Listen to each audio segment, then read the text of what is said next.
একদিন একটি কুকুর স্কুলে যাচ্ছিল রাস্তা দিয়ে। তার হাতে ছিল তার বানানো আর্টের খাতা।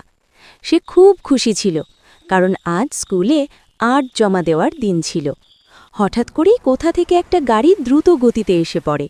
গাড়িটা ঠিক কুকুরটির পাশ দিয়ে যখনই চলে যায়, রাস্তার পাশে থাকা নোংরা পানি ছিটকে এসে কুকুরটির আর্ট আর জামার ওপর পড়ে যায়।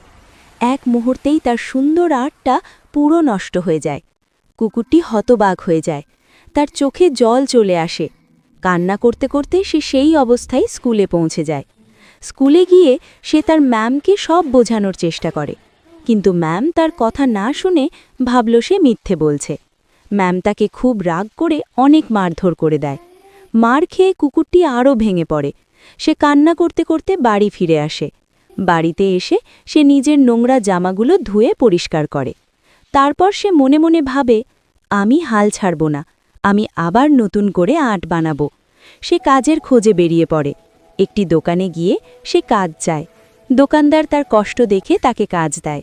এরপর কুকুরটি সারা দিন কঠিন পরিশ্রম করে, দোকান পরিষ্কার করে, মাল বহন করে, সব কাজ মন দিয়ে করে।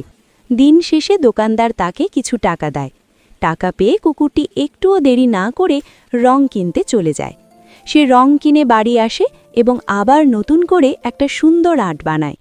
এবার তার আর্টটা আগের চেয়েও বেশি সুন্দর হয়।